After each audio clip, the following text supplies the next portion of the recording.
Whenever I preach, I spend a significant amount of time reading and studying about the text. Try to do as much reading as I can, as much listening as I can to what's been said, written by different people, different scholars, people smarter than me, people who have studied the Bible over their entire lives from different periods of history. So that we're able, and when we come together in church, to have an accurate understanding of what the text is teaching. And then my job, of course, is to help apply that to our specific situation and to your lives, specifically if you're a part of our church.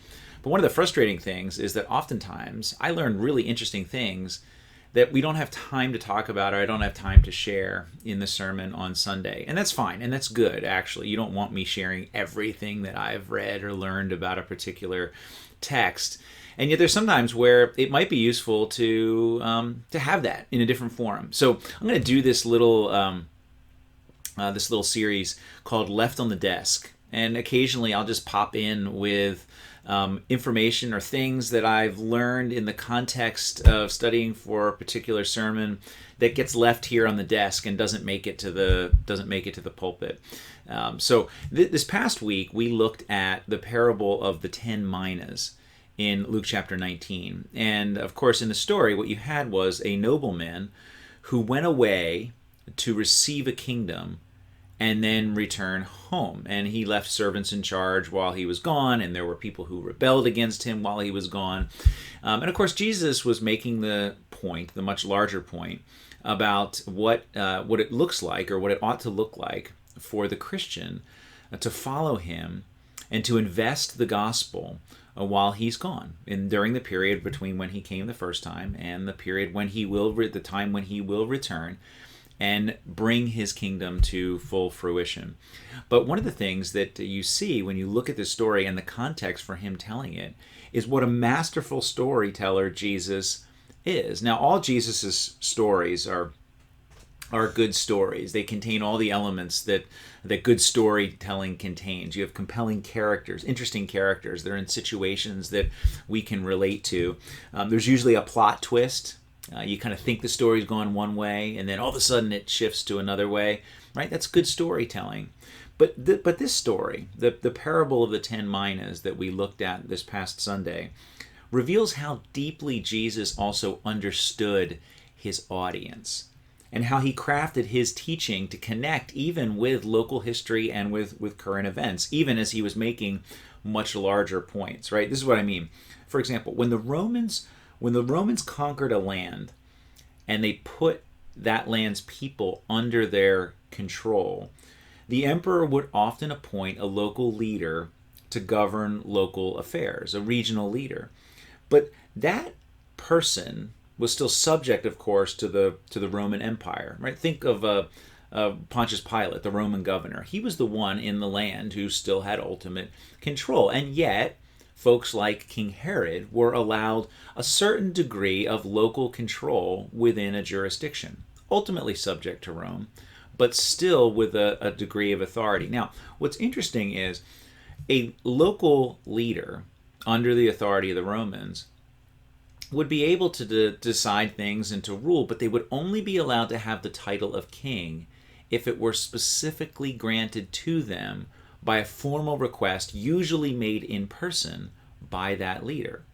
Now, in 4 BC, about 30 years before Jesus was telling this story of the 10 minas, you have King Herod the Great. That's the king who was reigning in Judea when Jesus was born. Remember, King Herod wanted to kill the baby Jesus, right? That King Herod the Great. Well, he died in 4 BC. And you remember the angel coming to Joseph and saying that Herod had died and they could come back from Egypt. Well, one of Herod the Great's sons, Archelaus, was in line to assume a part of what had been Herod's kingdom. He was the rightful leader, but he really wanted the title of king. Right? He couldn't just start ruling with the title of king. He needed to appeal to Caesar. Now only because only Caesar could authorize that. So what Archelaus did was he traveled to Rome. He was a leader who went away in order to receive his kingdom. So he went to Rome, now, which was not an easy journey in that time, right? You couldn't just hop on a flight, head to Rome. There was no high-speed rail in Europe or anything like that. And it was made longer, the journey, his time away was made even longer by the fact that there were other people, another delegation of people from Judea, who were going to Rome as well, but to protest Archelaus being made king. And that's because, as the ancient historians write about him, very few people liked Archelaus, right? The Jews didn't like him. The Samaritans didn't like him. And remember, the Jews and the Samaritans, they hated each other. So anything that you could get the Jews and the Samaritans to agree on must have been pretty big. And they agreed that they did not like Archelaus. So they went to Rome protesting Caesar and saying, don't make him king. And even some members of his own family didn't like him. Right? So this made it very complicated for Caesar as he tried to listen to all different sides of this debate. Archelaus was petitioning Caesar saying, would you give me the title of king? Other people are saying, don't you dare, he's terrible, he's awful, don't make him king. And Caesar deliberated on it for a while and then finally made a decision that ended up making no one happy, quite honestly. He gave Archelaus the title of ethnarch, not king, sort of a probationary title, while he was to rule. So the Jews and the Samaritans and the members of his family who didn't like Archelaus, they didn't like the decision of Caesar because Archelaus was still going to be in charge. Archelaus didn't like the decision because he wasn't going to get what he really wanted. He wasn't going to get the title of king. Now, why do we talk? Why do I even care? Why am I wasting time in this video to tell you about this historical curiosity, right? Not because Jesus intended the story he tells about the noblemen and the servants in the parable of the 10 Minas to be an exact parallel to Archelaus. It wasn't. It's not. No, the historical background is interesting because it reminds us that while Jesus was certainly the God of all eternity, he was also a man of his time. And he didn't act like some highbrow philosophy professor who rarely steps foot in the real world when he teaches his students. No, Jesus knew the world in which he lived in, and he worked hard as he was teaching his disciples to connect with the people where they were, connect with the things that they would have known. And it just so happens that when Jesus is telling this parable of the 10 minas, he's in Jericho. You can go back to the beginning of chapter 19 and see that's where Zacchaeus was. That's where Jesus was when he was telling the story. He was in Jericho. And one of the tourist attractions in Jericho was a palace built by Archelaus, the son of Herod the Great. This guy, this nobleman who went away to receive a kingdom.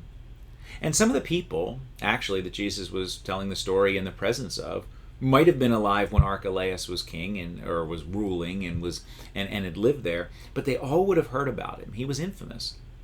And they all would have known about his extended trip to Rome. It was just part of the local history. And so when Jesus starts his story in verse 12, saying, a nobleman went into a far country to receive for himself a kingdom and then return, they would have all been able to relate. Right? They would have perked up. They would say, oh, wait, oh, yeah, Archelaus. Just like Archelaus. Right? It's a great reminder of the brilliance of Jesus as a storyteller. And yet, part of the brilliance is that Jesus doesn't get stuck in the local political history.